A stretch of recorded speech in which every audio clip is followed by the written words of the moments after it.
il est parfois de ses succès un peu fous, aussi inexplicables que fulgurants.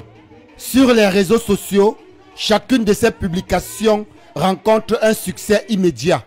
Ils sont plus de 1500 venus répondre à l'appel de celle qu'on surnomme la reine des abeilles, Mania Flore Kenkam, plus connue sous le nom de Flore de Lille.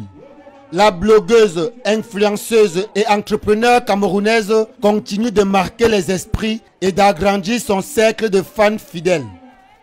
À 22 h, l'ambiance était déjà palpable à l'Espace Chevreuil à Nanterre avec la deuxième édition de la nuit prestigieuse, l'Ouragan, un événement qui a su s'installer dans le cœur des amoureux de la culture camerounaise.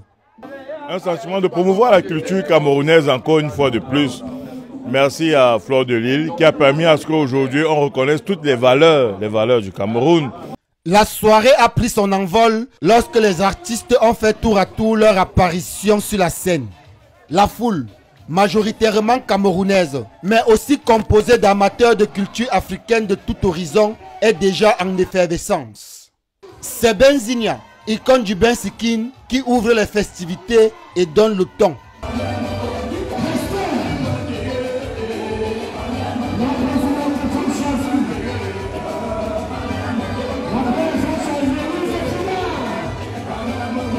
Fadil, le sorcier, prend la suite et captive la foule avec une énergie qui fait chavirer le public.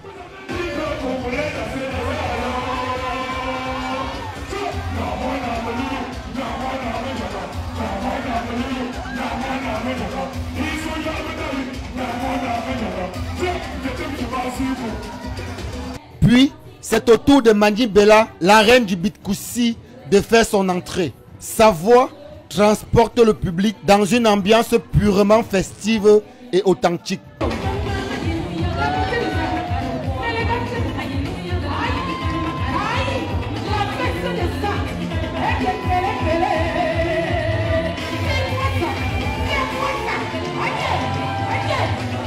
Enfin, Sergio Polo, le chanteur de charme, entre en scène et célèbre la femme camerounaise dans toute sa splendeur.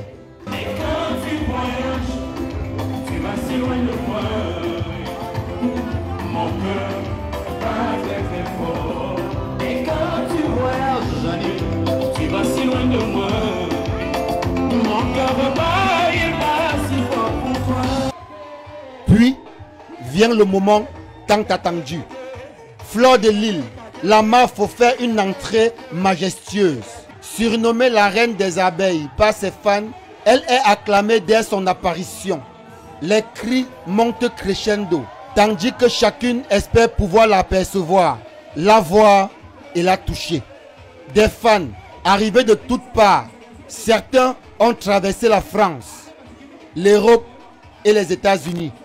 La délégation américaine s'est particulièrement fait remarquer. Nous sommes les abeilles à vie. Quand Mafo dit va, je vais. Hein? Elle est extraordinaire. Je ne peux pas dire grand-chose, mais franchement, c'est une femme extraordinaire. Voilà, donc je lui souhaite d'aller à l'avant et qu'elle continue comme ça et qu'elle sache qu'elle est beaucoup aimée par tout le monde. Avec cette deuxième édition, Flore de Lille a confirmé son statut d'influenceuse star et de leader dans la scène culturelle camerounaise en Europe. L'événement, managé par Dissake El Biaz, sous la supervision de Guy Mettan, a offert bien plus qu'un spectacle. Je tire un coup de chapeau à la MAF Flore de Lille, qui a une fois de plus fait la démonstration de force. Nous lui disons de continuer sur la même lancée et on sera toujours là pour la soutenir. La nuit prestigieuse de l'ambiance, l'Ouragan, est devenue un rendez-vous incontournable.